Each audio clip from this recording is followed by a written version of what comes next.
to talk about the theological war on our evolutionary consciousness, because all consciousness, quote unquote, evolves. All things ascend from one state to the next. If there's anything that's consistent, it's change. And the problem is, we as a people have not been allowed to change in accordance with cosmic dictates. As the cosmic moves forward, as we move to different areas of our solar system, as we move to a different area of our galaxy, as we move into a whole new neighborhood in our own universe, we are still locked down in one formalized, protracted form of thinking.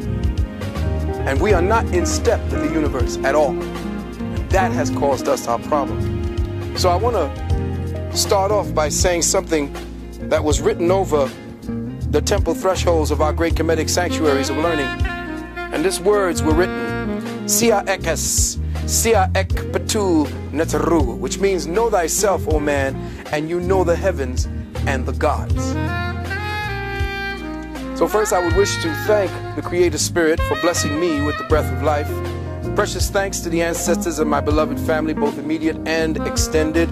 Precious thanks to my Queen Nalani, and all the conscious warriors who've supported me throughout the 30-odd years of my own personal quest to enlightenment. For those of you not familiar or acquainted with me, I work in the community. I am a doctor of hygienic sciences. I am a doctor of naturopathic medicine, a clinical hypnotherapist, and a doctor of arcane sciences and metaphysics. For the last 30 years, I consider myself to be a metaphysical health activist. Presently, in this incarnational cycle, I am an agent working for the Department of Eternal Knowledge and the Bureau of Higher Wisdom and Intellect. It's but,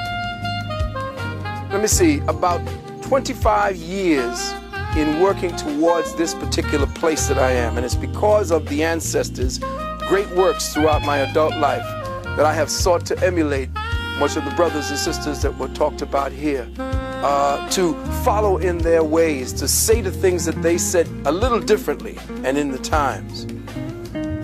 I have sought to open up possibilities for exploring more scientifically practical applications for our ancestors' spiritual and metaphysical teachings, to conduct an in-depth analysis of the arcane treasuries forged by the architects of our collective African consciousness, what I have come to define as our dark matter consciousness.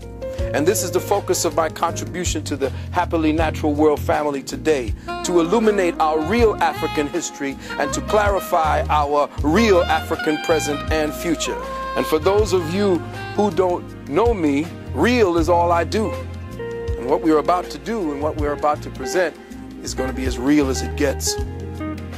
What we will explore today will focus on the ongoing protracted theological war that for over 1,000 years has been and still is being waged against African spiritual evolution, the resulting degenerative states of the collective African mind and its perverse expressions through the world's 3 dominant religions today. I have chosen to approach the subject of African spirituality from the time frame of its demise and its decline, and not from the time frame of its zenith. Let me say that again. I am going to approach African spirituality from the time of it falling head first into hell. I am not going to speak about it like we normally speak about it when we were building pyramids and creating religious artifacts and bringing spirituality to the world, because we already know that. We don't have an idea of how we have pummeled completely. We are completely in the mud. We have little vestiges of what it looks like, but we don't know who we are because we don't know what we have been and where we are at this present time. And I'm going to do some things, and I hope there's a whole lot of Christians in here. I hope there's a whole lot of brothers who are Muslim in here and sisters, as well as Hebrew Israelites, because these are not you. It's like, wait. Does this work?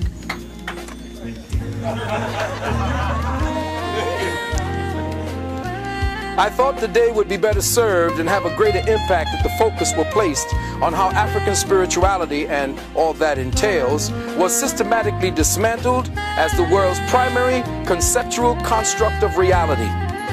How it was attacked, the methodologies and strategies, how the surviving remnants were convoluted into the dogma of today's three major religions, mutilated and suppressed, and the psychological consequences its destruction has had on African peoples, in fact, all other indigenous peoples of the world today. Beloved, for the sake of clarity, I'd like it to be known that I am speaking about African spirituality in a purely abstract context. The qualifying word African simply being used as a marker to define an instance in the flow of human evolutionary consciousness. I'm speaking of African spirituality as a globally recognized exercise of the higher perceptual faculties in humanity, even before the continent we now call Africa became known as Africa, Al-Kibulan, Abyssinia. So my account of the attack and the erosion of African spirituality on this planet begins approximately 2,264 years ago, circa 264 BC, in accordance with the Europeans' Gregorian time frame, with a man called Ptolemy Philadelphus, a Greek who ascended the Kemetic throne after its fall to Alexander of Macedonia, who tried to make restitution for the carnage and destruction of his predecessors by rebuilding the Kemetic libraries and schools.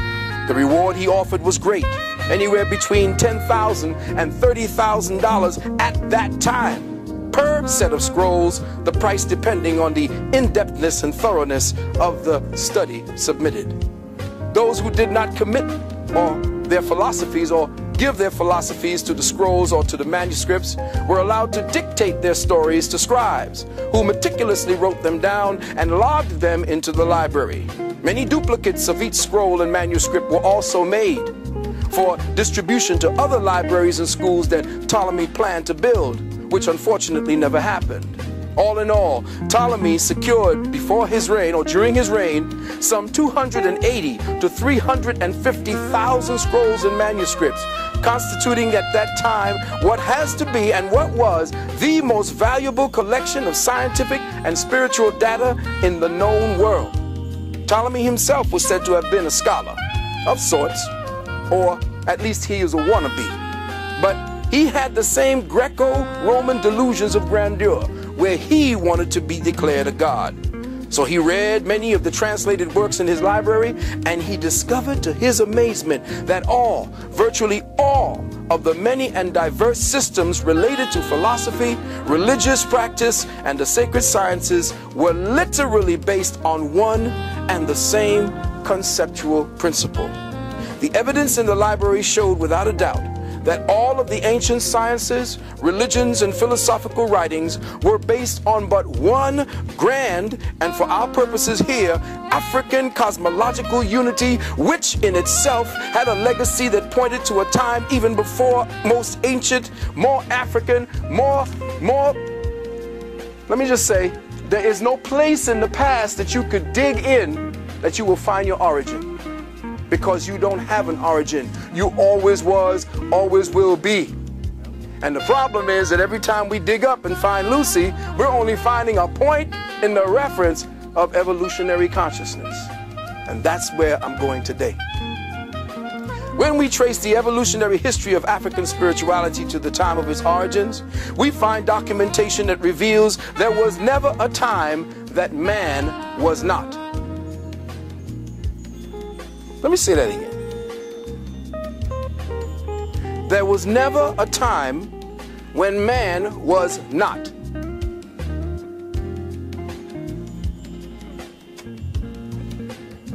That long before there was an Africa, an Al-Kibulan, in a time when the continental masses of Earth were once joined into one great land mass, called in several ancient texts Pangaea and Mu.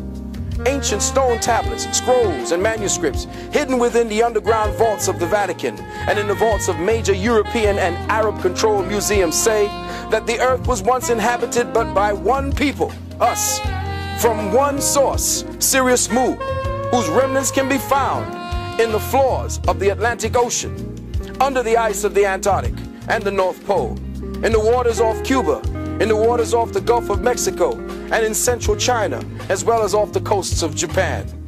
All of the above being remnants of a great global catastrophe, and that the survivors of this cataclysm were the indigenous peoples who today call themselves the Twi, the Bantu, the Yanomamo, the Aboriginals of the so-called Americas, or Mexam, off of the Fiji Islands, Papua New Guinea, and the Australian continent. The libraries of Alexandria showed that all the ancient religious philosophies were based entirely on the astrosophic principles of the grand cosmic cycles of unity. That all so-called races and nations of the earth, from the original blue-black, purple-black, to the brown-black, and yes, even the green-black melanated peoples, worship cosmic deity under one grand harmonious system. And here's a note. Akhenaten was not the first to postulatize to the notion of oneness of the Creator. He simply resurrected an ancient concept older than Kemet itself. Ptolemy unknowingly gathered together this evidence of the one original system of cosmic unity into one of the greatest centralized repositories of religious, spiritual, scientific, and metaphysical information known at that time.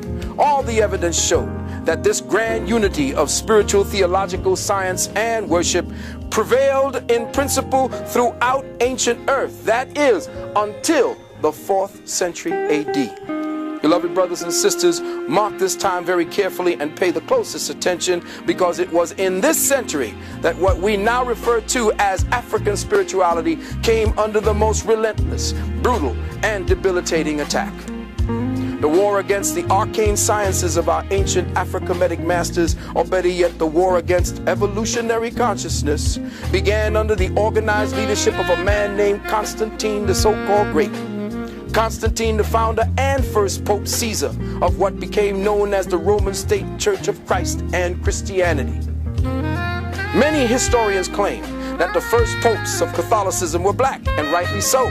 But these men were royal appointees, rewarded for their part in making Constantine Caesar, like Pope Sylvester, who at that time was nothing more than a bishop of the Christosites in Rome. Now, believe it or not, beloved, black people today in the main haven't the vaguest clue, not one single clue in their present state of socialized consciousness, just what this Roman state church and its religion of bloodletting has done to the arcane archetypal essence of African spirituality worldwide, nor what its sustained influence has done and is still doing to African peoples over the last 500 years on this continent and throughout the worldwide diaspora. See, beloved, to study African spirituality in its proper context here in the contemporary world, you must first learn to recognize what it is not. The first step to enter over and understanding what African spirituality is to recognize what it is not. And we must see and study what it has become through its diverse mutations, through its theological derivations as Judaism, Islamism, New Ageism, and Christianism. Since all of these representative mutations came about as a result, a direct result of conquest, and a brutally traumatic conversion process that specifically targeted the African spiritual mindset, warping and contorting its cosmic focus away from our original scientific teachings of the abstract, unitary, astrosophic principles of cosmic law. As a result of this theological mutations and their influence taking precedence, the quintessence of African spirituality now lies comatose, buried within the ecclesiastical dogma of a theopsychotic thought complex. And how has this pathological thought complex propagated across the globe? Well, as I've always said, like a disease, it happened in degrees. With the creation of this new state church, the confounding fathers of this new religion went all out to assure the success of their new enterprise. And what did they do? They set about suppressing and destroying all other existing competition. And so off to Alexandria they went, where they skillfully interpolated what they wanted from the treasuries of that library. And what did they do? They copied the scrolls of Hessus from the Druids. They copied the story of Krishna from the Dravidian manuscript. Gerald Massey found hundreds of similarities between Jesus and Krishna. They copied the story of Orpheus from the Etruscans, the story of Mithras from the Persians, who we call Chris. They copied the story of Bel Minor from the Chaldeans. They copied the story of Iao, from the ancient EU people, from which the northern Caucasoid race called the Khazars plagiarized and renamed themselves Jews when their king converted in the 7th century.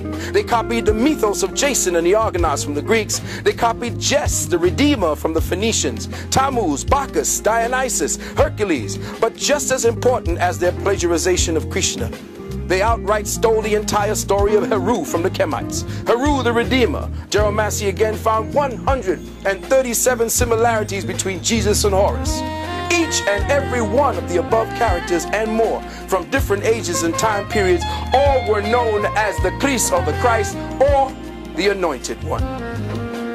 With the creation of this new state church, they also copied the story of Hercules, which was Set. When Set and Horus came together, Horus rose and set in the west.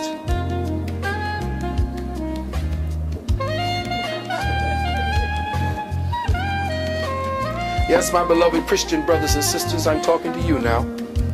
They copied, interpolated, twisted, and outright distorted all of the ancient spiritual stories on record to use as the foundational premise of a special book they were preparing, their in-house manual. A book that was to become known in the Greek as the Helios Biblios, the Book of the Sun, more commonly known through its Protestant translator and editor, one Sir Francis Bacon, aka William Shakespeare, Edward de Vere, as the King James version of your daily Bible or your Holy Bible or your Holy Babble. Now, to make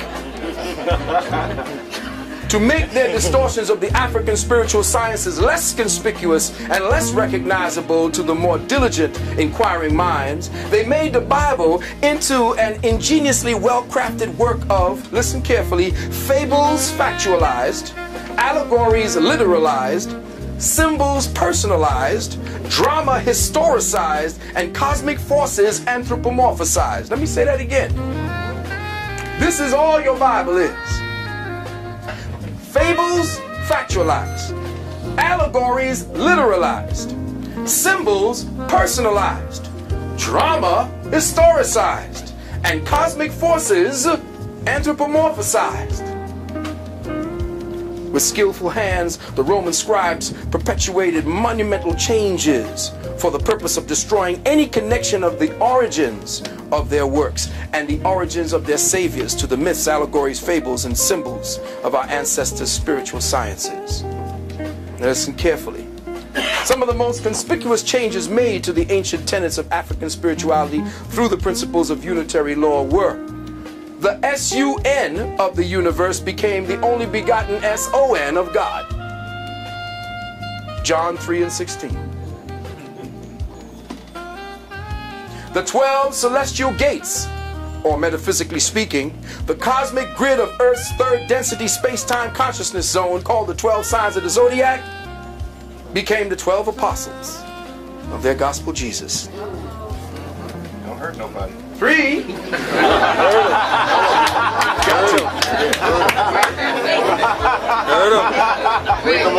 the pain. I gotta hurt some Christians up in here today. I'm sorry. Bring the pain. Sometimes the truth cuts, you know, but it takes a little time to bleed. You may go home and all of a sudden you're starting to bleed, and what happened? 3. The Afro-Kemetic and Dravidian principles of the redemption of man through the reincarnational cycles were ordered removed from the spiritual literature of the Bible. No longer would redemption through cycles of physical rebirth, where the soul undertook its own personal, deliberate, biospiritual effort to transcend, where the human mind would use its focus, intent, and attention to alchemically transmute the cellular molecular genetics of the atomic temple through the disciplined retention of the man's sperm seed and the disciplined retention or stopping of the monthly loss of vital blood essences and eggs by the woman. No longer would this eternal science of the ancient masters constitute the higher paths to personal redemption. No, no longer. Instead, redemption, according to the Roman State Church, became a vicarious and literal blood sacrifice, a blood-bathing, blood-drinking, blood-washing process where any criminal, be he murderer, child molester, lawyer, or political despot, could be cleansed of all their evil and sin and achieve unilateral forgiveness and absolution. The one condition for this ticket to paradise being that they only have to be washed in the blood, accept and believe in a personal Savior who was brutally murdered and then physically resurrected to save all our asses. All of this on your behalf. Mark 6 and 16, Revelation 1 and 5. Now forgive me for interjecting at this point, my beloved brothers and sisters, but if you were to look carefully and examine the underlying logic, listen carefully, the subtextual mindset behind a belief and doctrine, you just have to ask yourself logically, is it any wonder why black Afro-Americans, Negroes, niggers, the majority of which are Christians, in fact all black descendants of the captivity, haven't yet received 1 red cent in reparation? It's simple. Let's connect the dots and see why. By black people, Negroes, accepting the doctrine of vicarious atonement. Vicarious atonement means somebody else save your ass. Just worship and believe, and you will see the kingdom. Because God, Jesus, got your back. By accepting the doctrine of vicarious atonement and accepting this belief structure as your own, you have not only denied the very existence of your ancient ancestors and your true our story, history, you have in effect forgiven your oppressor of his debt to you. For by his acceptance of this personal Savior, the oppressor's sins against you are forgiven. And since now you believe as he does, you and Jesus have forgiven him, and therefore he don't owe you a damn thing.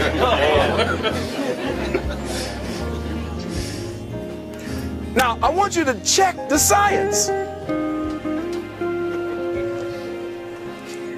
Jesus done forgiven the white boy.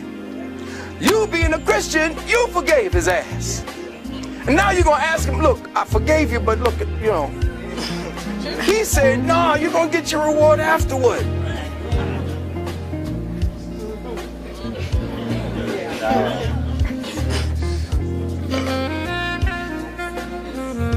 Now remember, since Jesus the Christ is a fable, and your government is one nation under that fable, their God, your acceptance of his existence puts you into the fable or the speculation as well. Thus you have no history, no ancestors, no nation, but the one you have now believes you. Now this one thing you have, the one you now have, the one he gave to you through your acceptance of the fable Lord Jesus Christ. Once you say, I am washed in the blood, that's the blood of your ancestors. This is what the metaphysical underground calls being caught up in the matrix. You see, indigenous melanated people do not see that the European has structured his present paradigm after the Shatar law of the imposter Jew. This government is a quasi-theocracy where your belief in the system makes it real. At its core, the government is a fable, a fiction. It is a direct reflection of the Roman state, church fable. If you buy into one, you have automatically bought into the other. Now let's take a short look at the forming of the early church. Christian Bible says, by their fruits shall you know them. Let the church say, amen. All right now.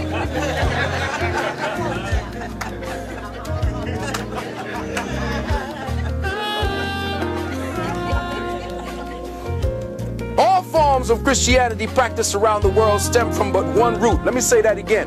All forms of Christianity today, practiced around the world, stem from but one root. And regardless of what you may think by those you professing, you could be Anglican, you could be Baptist, you could be all of it. All Christianity is guilty by association, because all forms of Christianity is Roman. Its root, the root of Christendom, is in the Vatican and Rome.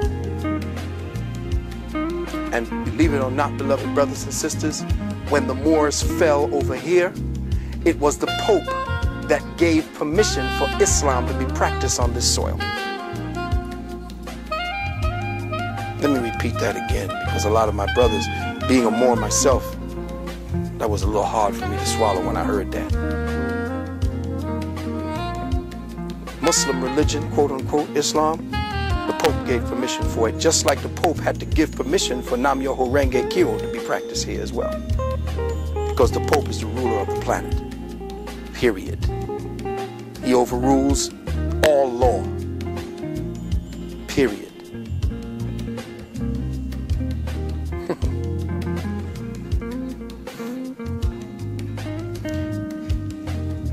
Read the history of the Roman State Church from its beginning, and you will have the most profound understanding of the entire world's affairs today. You need to see a movie called Kingdom of Heaven.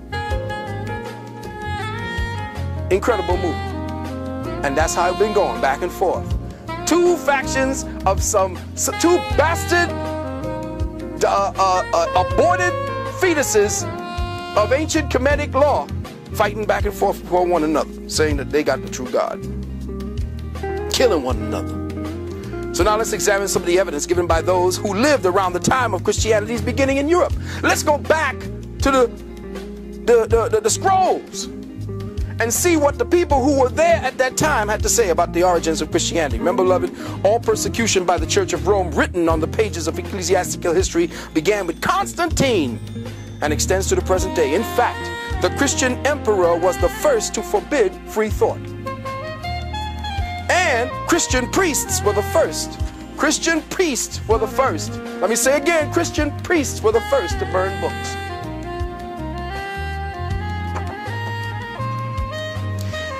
In a group of writings called the Hibbert Lectures, and you can go back, I'm going to give you the proof. The Hibbert Lectures, a man named Renan, R-E-N-A-N, translates the following. He says, quote, "We search in vain through the collection of Roman laws before Constantine for any enactment aimed against free thought, or in the entire history of the emperors for the persecution of abstract doctrine. Not a single savant was disturbed. Men whom the Middle Ages would have burned, such as Galen, Lucian, Plotinus, all lived in peace, protected by Roman law." In other words, before Constantine came, free thought, which was one of the thinking processes handed down, or the way to think handed down from your ancient African ancestors, was the order of the day. T.W. Dewan, you need to get his book called Bible Myths. This is page 434. Quote, "It was a common practice," listen Christians, "it was a common practice among the early Christian fathers and saints to lie and deceive if their lies and deceit helped the cause of their church," end quote. Lactantius, the eminent Christian author of his time, wrote, and I quote, "Among those who seek power and gain from their religion, there will never be wanting the inclination to forge and lie from it by the church." From Count Volney, Ruins of Empire, Dr. John Henry Clark talked about that book. Page 177. It says, "We see an account." Now check it out. This guy's name in Count Volney's Ruins of Empire, a man named Nazianzus, N-A-Z-I, take that one in, A-N-Z-U-S, writing in the Scholar of Rome, he says, quote, "A little jargon is all that is necessary to impose on the people." Listen carefully. "A little jargon is all that is necessary to impose on the people. The less they comprehend, the more they admire." Let me say that again. The less they comprehend, 50 Cent, the more they admire.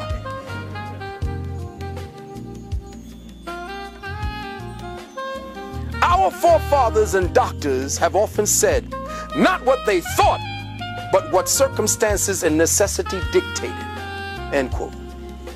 In Gibbon's Rome, Volume 2, pages 79 and 80, Gibbon writes of Eusebius, Bishop of Caesarea, one of the architects of the Nicene fraud that became Christianity. Quote, the gravest of the ecclesiastical historians, Eusebius himself, indirectly confesses that he has related only what might be redounded to the glory of the church, and that he would suppress all that would tend to disgrace that religion.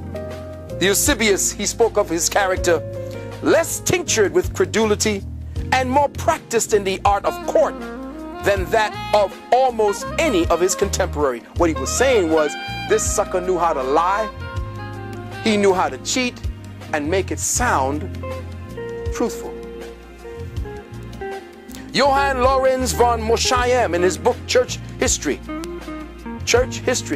Johann Lorenz von Moschayem, in his book Church History, Volume 1, page 198, said, quote, it was held by the church that it was not only lawful, but praiseworthy to deceive, and even to use the expedient of a lie in order to advance the cause of truth and piety.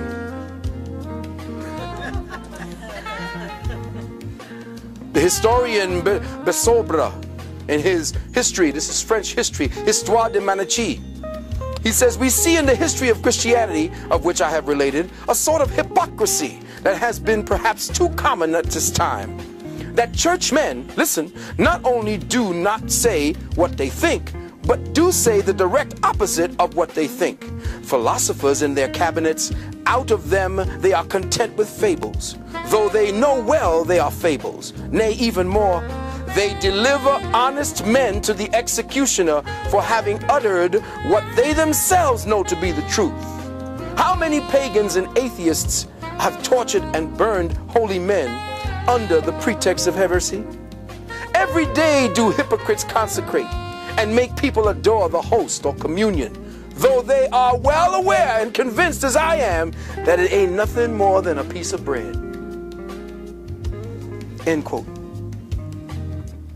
The theologian Reeves, in the Apologies to the Father, in a book called the Stigmata, or the Syntagmia, says, quote, it was a Catholic opinion among the philosophers that pious frauds, let me say it again, pious frauds were good things, and that the people ought to be imposed upon in matters of religion. Again, from the Syntagmia, quote, he purposely wrote these in Latin, that it might serve for the instruction of the clergy only, and not come to the knowledge of the laity or the people, because too much light is hurtful for weak eyes.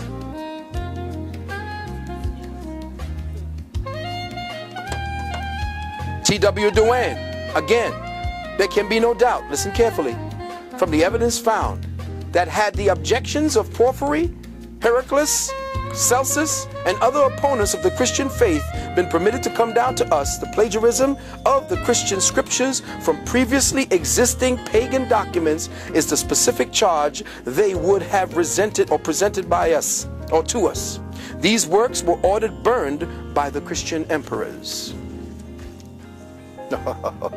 And now, beloved, in the final stages of my contribution to this theme, I would like to offer the following. And I'm a little reticent about having to use the following example as a qualifier for what I have presented, but in this case, necessity overrules prudence. In his book, Origin of Species, Charles Darwin spoke about a man who took care of a large flock of birds, namely pigeons. Now listen carefully. I want you to listen very carefully. I want you to just put aside, well, you can't help that, because if you're really listening to me, you're not thinking. Do you know that? Do you know how you can stop your thinking? By learning. Learning stops thinking. Let me say that again. Everybody want to go into all kind of meditations? You don't need to go into Om and all that old nonsense. Just start learning. Because right now you ain't thinking. Think about that.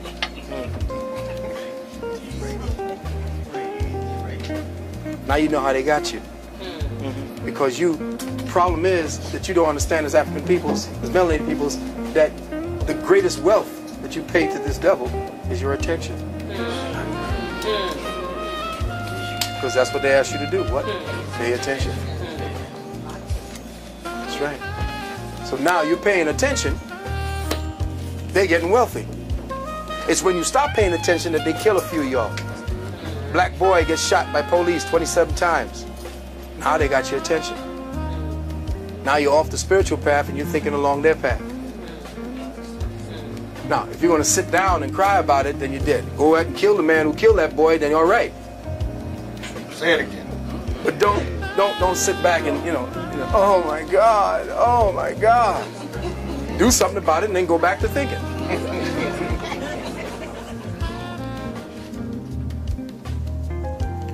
In his book, Origin of Species, listen carefully now, Charles Darwin spoke about a man who took care of a large flock of birds. They were pigeons.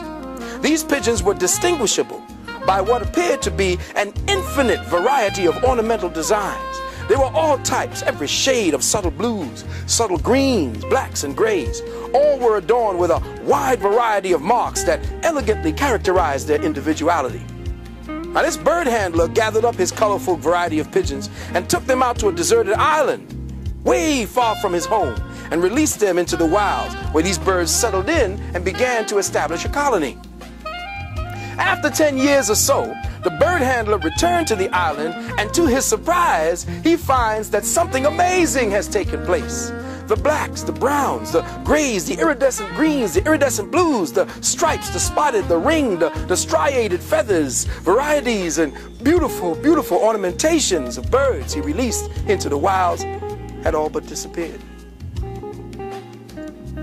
All of their children had metamorphosized into this slate, dark blue generational type, each of them with a monotonous black ring that repeated itself on every one of their wings. All of the beauty of variety of iridescent colors, patterns, and designs in their feathers and characteristics completely disappeared. Now, in staying consistent with this theme, Darwin also made mention of the characteristics of the cultured rose and the cultivated strawberry. How, when left unattended, they shrank back and degenerated and reverted back to an appealing shrub and vines and weeds. This devolutionary process he called the principle of reversion to type. Now, beloved, let's touch upon that theme. These examples may be construed in many ways, but for our purposes, there can be only one interpretation. The feather characteristics of the nurtured, cultivated, cultural birds are symbolic of the culture-centric expressions of African spirituality that were perfected within the confines of a self-actualized, self-cultivated, self-contained, self-enriching, self-evolving, self-correcting, self-healing, self-perpetuating, self-preserving, self-regulating, self-supporting, self-sufficient, self-sustaining paradigm dynamic of consciousness, where the vast variety of feathers from Ma'at represented the vast variety of creative achievements attained by African civilizations, as with other indigenous peoples around the globe. Here we use the markings and colors of the birds as the symmetric equivalent symbolic of the expressions of African spirituality. The blacks were spiritual sciences, the yoga, the meditation, the mathematics, the mystery system. The browns were the agriculture, the botany. The grays were the sculpture and the art. The iridescent blues and greens was the alchemy, the metallurgy, the medicine. The stripes was the architecture, geology. The spotted was the astronomy, the astrology, the psychology. The striated was the art of war. All representative of a highly advanced, sophisticated, self-evolving spiritual civilization. Then it came to pass that these diverse Africans and their individually unique expressions of spirituality began to experience a series of sustained, brutal attacks for over the next several hundred years. This ongoing strategy or tragedy eventually caused them to become traumatized captives. They were rounded up, displaced, and taken to hostile foreign environments where their self-evolving mechanisms of cosmic consciousness, their African spirituality, were systematically and savagely brought to a screeching halt. What once constituted an internal dynamic of self-evolved energy that was used by the African mind for the development of higher awareness became a pathological fight or flight survival response to hostile environments. Within us as captives, the higher African spiritual mindset began to atrophy, began to degenerate for a lack of a sustained attention, utilization, and focus. Diasporic Africans, unbeknownst to the majority of us, began to devolve spiritually over the subsequent 20 to 25 generations. We began to revert back to a type, that is, a type of African never before witnessed or experienced by ourselves. A new type of African was created, a religious African. We began to psychologically metamorphosize in the hostile atmosphere of a Willie Lynch environment, which caused us to revert, or should I say convert. Let me say that again. Y'all didn't hear that. Africans didn't revert, we converted to a pathological, artificial, cultivated phenotype made in the image and likeness of our external slave master, who rewired us to self-perpetuate, anti-spiritual, non-critical, non-logical behaviorisms. Beloved brothers and sisters, over subsequent generations, our pathogenic conditioning began to bear fruit. That under the psychological and genetic pruning tools of Willie Lynch, we became spiritually stultified, robbed of our archetypal memory banks, robbed of our genetic reflex to the creator spirit within us. Like the careful cultivation of the Japanese bonsai tree, African and indigenous peoples were spiritually, genetically, and creatively pruned for generations, so that our very soul's ancient association and connection to the triple black cosmic mother would systematically and continuously be diminished. Mighty oaks, redwoods, and baobabs reduced to the size of shrubs, thistles, and weeds. Anybody know what the Japanese bonsai tree is? You can turn an oak this size. All you got to do is just keep pruning it. And that's who we are. Well-pruned bonsais.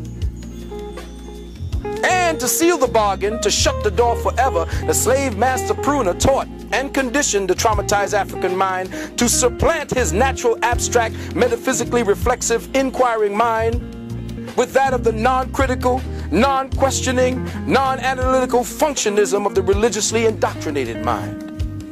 With reference to the examples given to above about the rose, the strawberry, and the birds, African spiritual scientists were actually and acutely aware of this fact called the principle of reversion to type. They considered it in every real work that they have ever done. They always knew that man would revert back to type if he did not keep his culture. This they describe in their depictions of the tenuous polarity of equilibrium between Set and Heru, between Set and Osiris Osar. You see, these were cosmic forces that represented a form of gravitation felt between the higher and lower natures of man.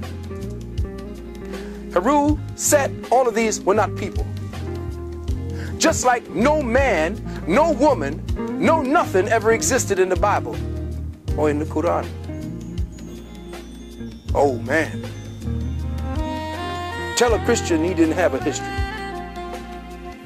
Tell a Muslim that nothing like that ever existed. Tell a Jew that none of these patriarchs that they're talking about and gods and forces that never existed. And my own brother will kill me.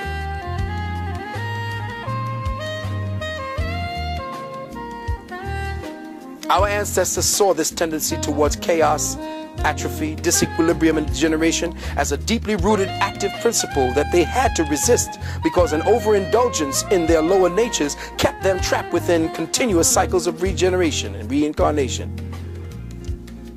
All that said, when looking at ourselves today, how do we describe what we see?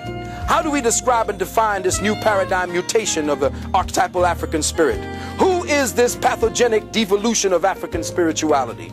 Who is this doppelganger, this schizophrenic twin now identified as a Negro, an ex-slave, a nigger, a black, an African-American, an Afro-American, a minority, underprivileged, undereducated, underclass, Muslim, Hebrew, Israelite, a Christian? All of the derogatory terminologies that we in our state of spiritual amnesia have come to claim as our own identities, terminologies substituted for our rightful classifications as the dark matter father and mother of civilization, the cradle of civilization, astronomer, astrologer, scientist, doctor, alchemist.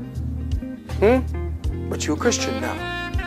You're no longer a mason, a sculptor, a scribe, a botanist, an agriculturist, a geologist, an architect, a psychologist, a warrior, a Kemite, Kushite, Ashanti, Dravidian, Olmec, Mayan, Moor, Twi, Bantu, Zulu, Yamakra, Yamasi, Creek, Seminole, Sumerian, Atlantean, Lemurian.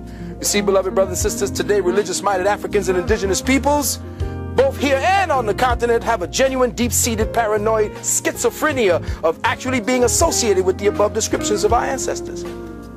None of y'all want to say that you're African. None of y'all want to say that you're from there. Kemite, you Egyptian? No, the Egyptians held us. It held the Jews in slavery. They even got black people in the Hebrew Israelites really believe the Egyptians did that. But if they look at their books, the Jews have always been in bondage because Jews, quote unquote, in the Bible never existed. The Jew is simply matter. Let me say that again.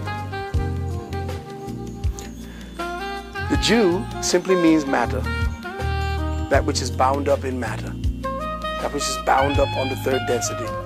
So Jews always going to be in captivity because Jews represent the spirit bound in matter. That's it. No big to do, no great big story to go, no worry about parting the waves and all that bullshit. The Red Sea is your blood. The Israelites are your genetics. Most religious-minded black people have developed disassociative mentalities and get rabidly indignant if you dare to say that they are Africans 500 years removed. Negroes like Stanley Crouch, who know for an unequivocal fact that they are Americans. Always were and always have been. But this dissociative mindset is the result of the genetically implanted trauma-based hypnotic suggestions forced into our recently shocked and injured psyches by the doctrine of Willie Lynchism. Hypnotic suggestions that mold the religious mind conditions you to see this type of dissociative mentality as normal. When I say that I am African or I am indigenous, if I am this, that is somehow insanity. Africans who worship or at least recognize their ancestors in current Africa are said to be covenanted with demons.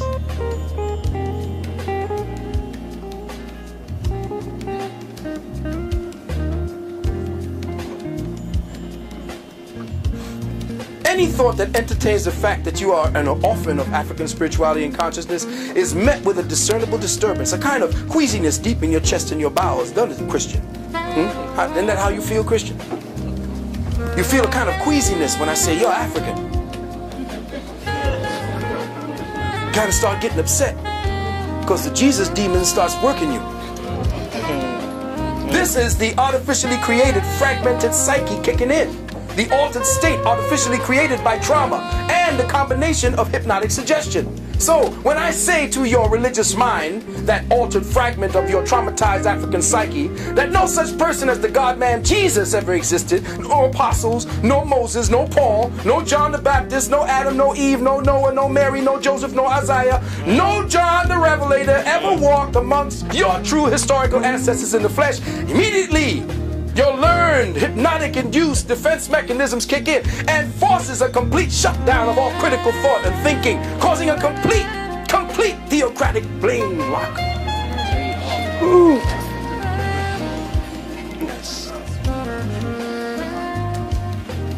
My beloved brothers and sisters, in closing, I'd like to bring 2 points. 1, African peoples, in fact, all indigenous peoples, were once guided by a cosmic spirituality cultivated from an external relationship with Nature Mother and an internal relationship with Father Spirit. We mined and cultivated from within ourselves the most beautiful, wondrous, and exquisite treasures from the realms of dark matter consciousness. that still stand as eternal testaments, unmatched on the soils of North America and South America, Africa, China, Europe, in the depths of the Atlantic and the Pacific, under the ice caps of Antarctica and the North Pole, and yes, even in the semi-desolate plains of the planet Mars, and on to the moons of Europa and Titan. These monuments, carvings, and papyri persist as eternal declarations of the quintessential creative African spirit. But brothers and sisters, what in the Creator's name have you erected since? What have we created? What testament to cosmic intelligence and our spirituality have we recently etched in stone or ascribed unto papyrus? What last names have we turned? When last have we turned lead into gold? Or communicated with our ancestors, nay, with our progenitors on Sirius and Orion, now that we have reverted, or rather have been converted to a type, now that we all got religion. Brothers and sisters, language, as the brother said, is the rudimentary instrument or system for encoding the perceptual measurements of time, space, and dimension. This is precisely why our ancestors were so meticulous in their use of expressions of the letters and words and language. This was especially true of the Dogon people. In the Dogon mystery system of occult science, knowledge, understanding, and their natural evolution into wisdom were arrived at through synthesis of 4 psycho-spiritual principles of attention and discernment. These 4 psycho-spiritual principles were called the Gidi-so, the Beni-so, the Bolo-so, and the So-Dai. The Gidi-so was the front word, the Beni-so was the side word, the Bolo-so was the back word, and the So-Dai was the clear word. And what's happening today is you only know how to learn the way the white man taught you, with the front word. That's why our brothers and sisters started saying you frontin'.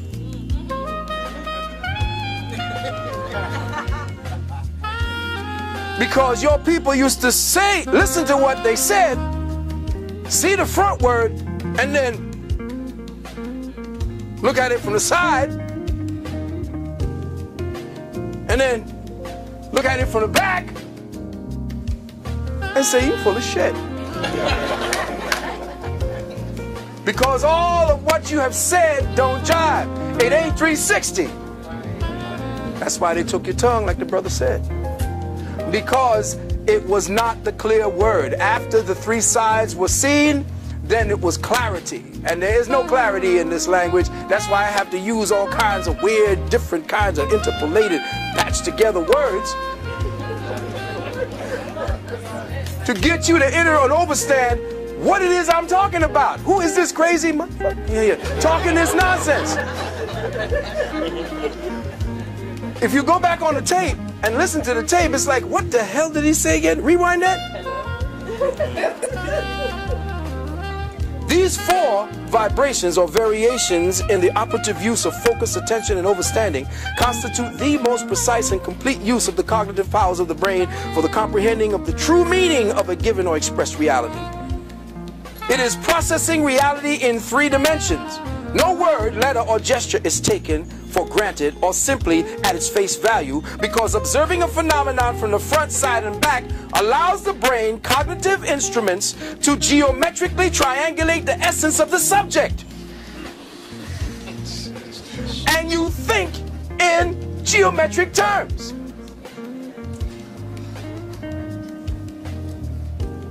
So you get a depth of word beyond the observed and into the intuitive. And you know what they say, you got to get into it if you want to know what it really means. Well, your ancient people spoke Intuit language. And now because you're religious and you got to stand up there and listen to a man who is talking for you so you can get into heaven.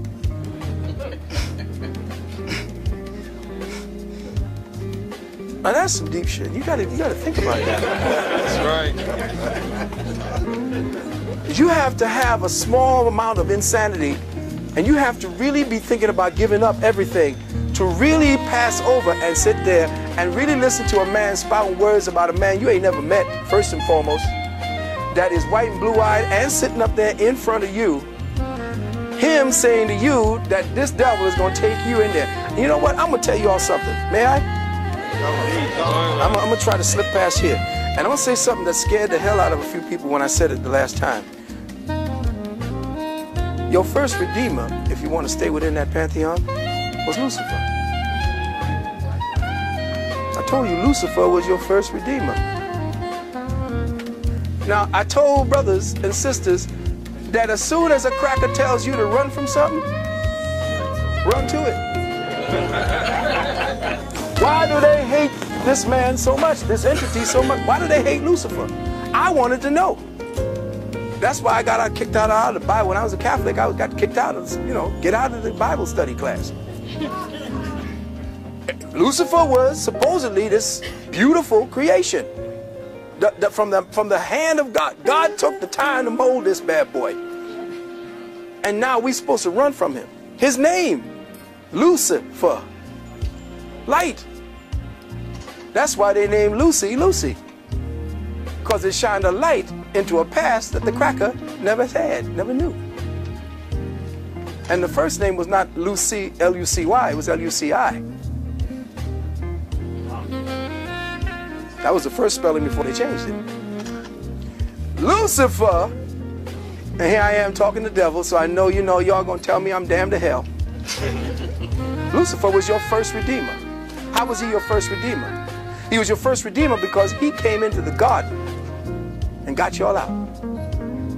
Got us out. You mean he took us out of the garden, the beautiful garden where everything was perfect, where everything was going on. I had my woman, I had my food, had my apples, had my trees, had the animals at bay and all that, and he came and got me out of that. Why would I want to got out of that? Because you'd have died in it, fool. Adam was in perfection. If everything is perfect, it's dead. It's in stasis. There is no movement. So Adam had to be kicked out because Adam would have died in the Garden of Eden. Adam was kicked out of perfection and kicked into perfecting, which is the true perfection. So when he went out in the kingdom, he went out into the kingdom of Nod. Adam, or that which was the spark of the creator, which was the Atum, left out of the unity, which was the light for the creator, and into the darkness of the knowledge of itself. In fact, the creator, being all knowledge, couldn't know itself. If you are all of something, you don't know what you are, because there are no boundaries to you. So the creator knew that it had to create boundaries to know itself. And in so doing, it created a sphere, a unitary self. One element called the hydrogen atom. There is no other element but that. You are nothing more than variations on a hydrogen theme. And that's who you are. The hydrogen was Eve, Adam, and the garden. So out of that, Lucifer comes in. And who does Lucifer come in as? A snake. The serpent is what? The symbol of what? Fecundity, fertilization, life, electricity. Because sitting in the garden being perfect,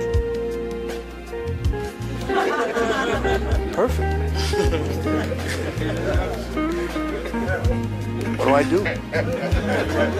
Ain't nothing to do when you're perfect, man. He's boring as hell up in there, man.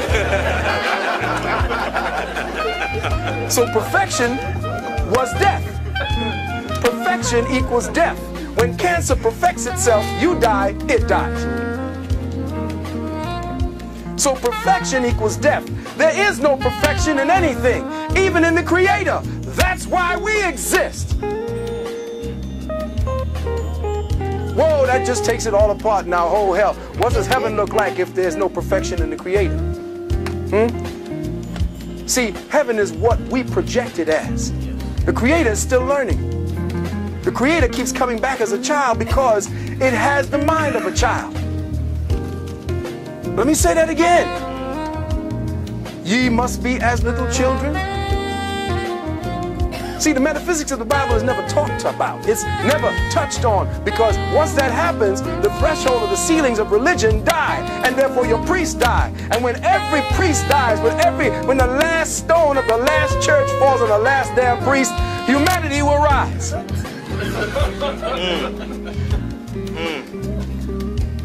So until we understand that perfection equals death, and that we as African peoples fell to this plane in order to perfect God.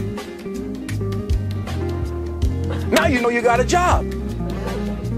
Before you thought you was unemployed.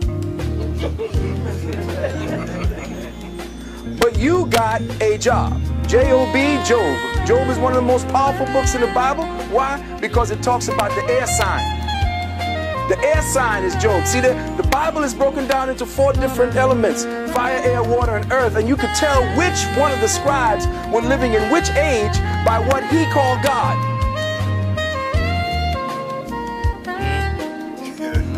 See, the Bible is slick because it's a composite of over 350,000 years of information. And you thinking that it's just some cracker or some big bearded old white man writing down something for the Jews. The Bible was written in stages over thousands upon thousands of years. And when you see in the age of Moses, that's the age of earth, the earth age, or earth age moving into an air age or fire age, because that's when he killed off the cow. The cow is what? Taurus. The cow is the what do you call it? So he crashed the golden calf, which means that's the end of the Taurian age, and we're moving into the age of Aries. In some of the old Bibles, Moses came down off the mountain with horns. It's all astrology, and anybody telling me different, both in Muslim, which is Muslimism, is nothing more than Islam, I-S-L-A-M, myself, Lord and Master, which was science, not no goddamn religion. Our brothers and sisters are lost. Religion, the minds is gone because that's a cancer. Religion was the Willie Lynch cancer seeded into your genetics. And until you close that book and we have a big bonfire burning Bibles, burning Qurans, burning Torahs, we got to get our people out of the religious mind, or else if we keep them in religious minds, the cracker gonna run it from the Vatican. And let me tell you something about this war going on overseas. The problem that you didn't understand, you see, you're not looking at it from outside the box. This is not a war between governments.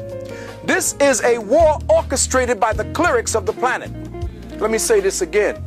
This is a war orchestrated by the high priesthoods of the planet. And I'm going to prove one time to you how that is.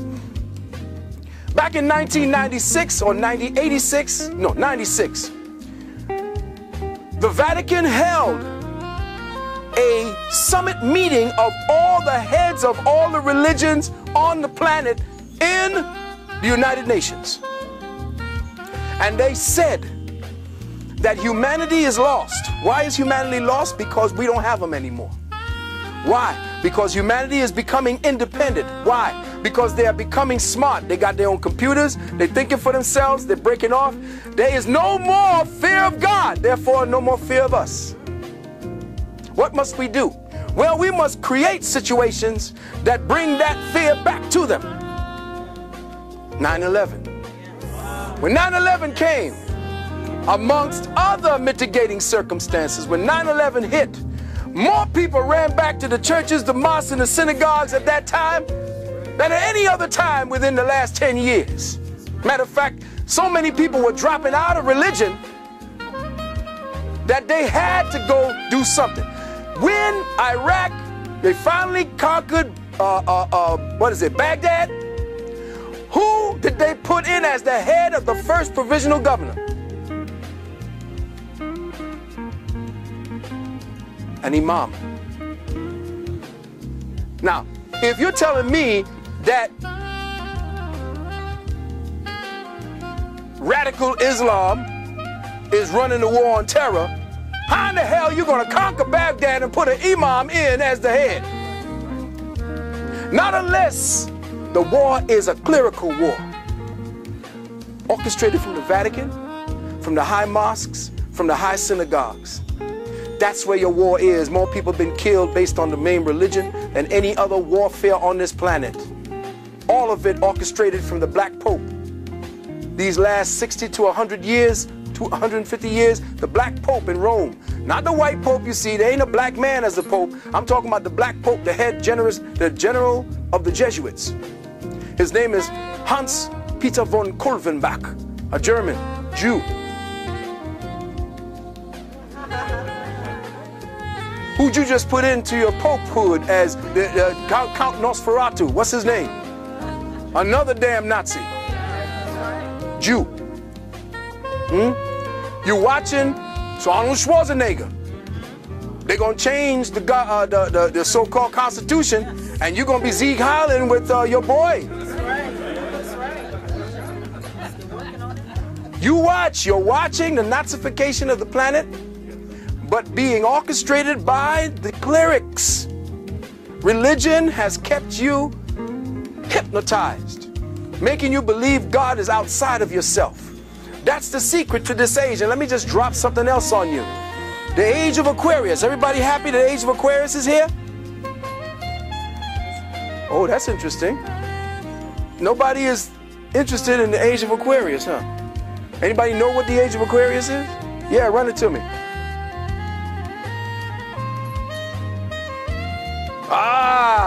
Anything that's hidden will be known. That sounds very nice.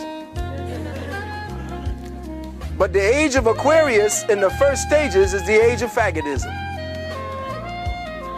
Oh, y'all didn't know that, did you? Oh, you see, y'all thinking, oh, this is the dawning of the end.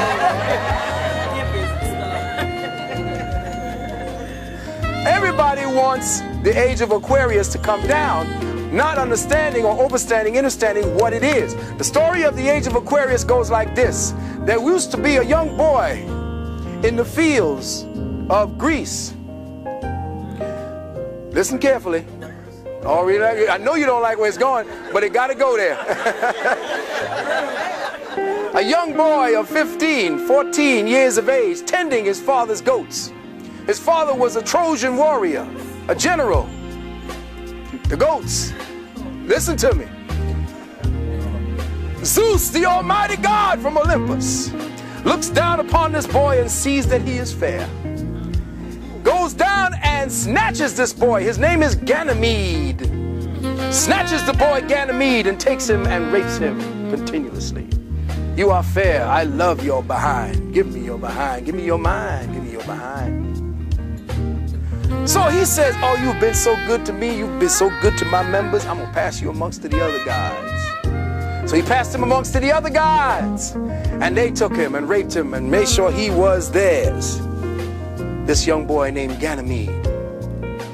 Now for his reward, he was given a cup.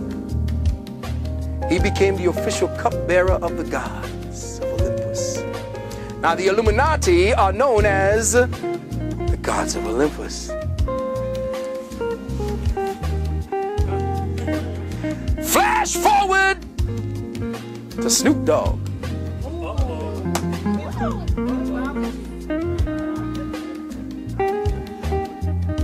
And what do you see them carrying around? The chalice and the pimp cup. Faggots all. For the man. If they ain't taking it in the booty, they taking it in the ear.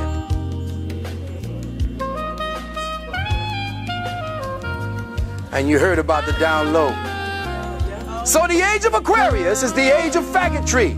This is why the brothers in Jamaica, Buju Banton and the rest of them were attacked for coming out on the Bati Man. Because the big Bati hole will be your God. And don't believe anybody who's just saying, I'm bi-curious. Brother, you're not bi-curious, you're a faggot.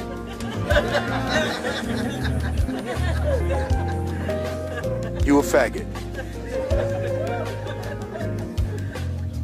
You are religiously hypnotized, and even Jesus looked like a faggot.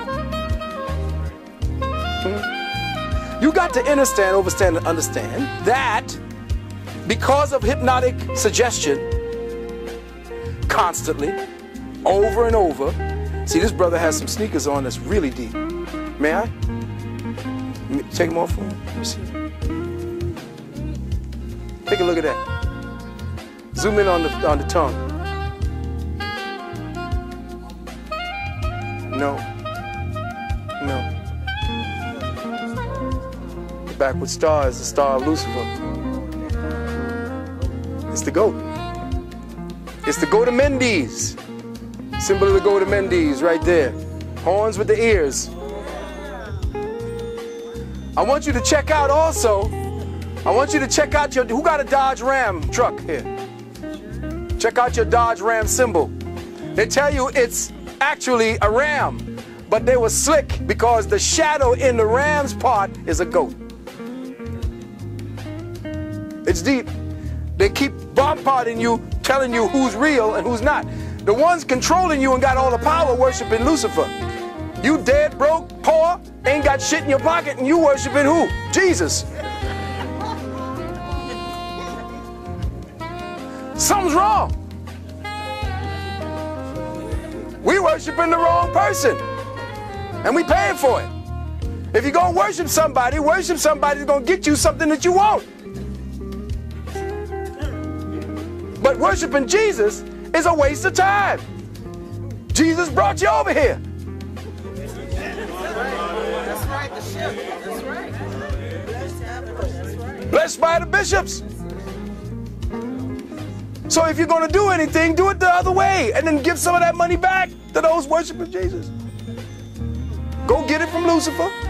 Bring it back to your people.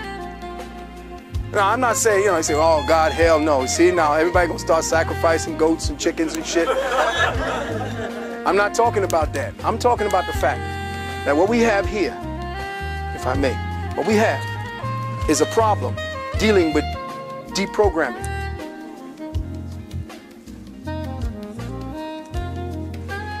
Listen carefully. You have been codified.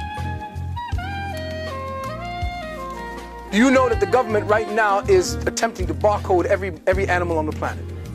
They already have half of them done. Our organic minds have been slowly acclimated to live and breathe only in virtual environments.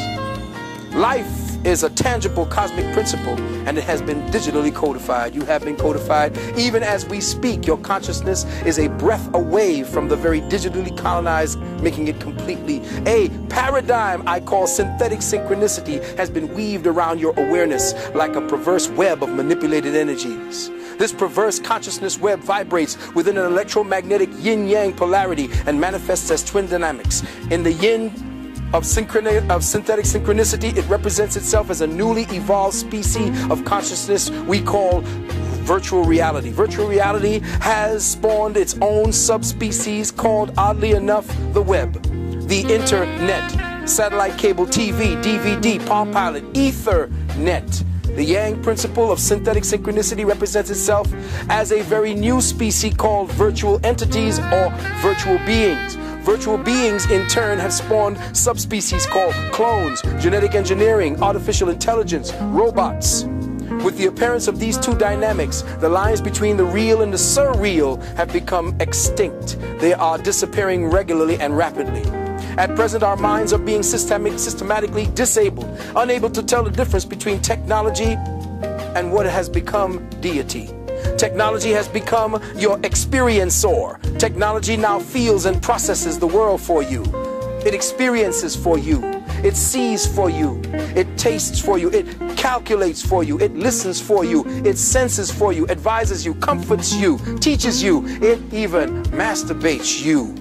It thinks for you. Our entire planet is being converted into one homologous virtual program.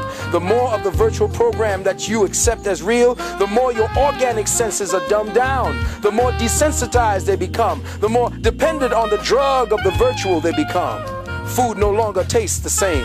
Ask your elders for proof of this fact. Even if you try to prepare it the same way grandma and great-grandma did, it just does not taste the same. Why is that? Simply, from chronic overstimulation, fruits and vegetables no longer have the same tastes as before.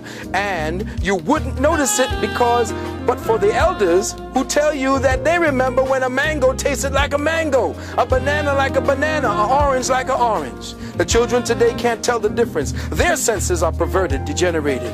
All that counts now is the code. But without access to the spirit or the archetypal signatures within the so-called code, the human senses do not register the essence of the things that touch them. The human body itself has been digitalized, disassembled, and genetically deprogrammed.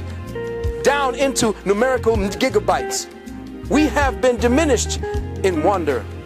This marvel that we are, this mystery, this molecular temple to the highest manifestation of cosmic intelligence has been trivialized into a cellular schematic of dots, dashes, and nanoglyphs.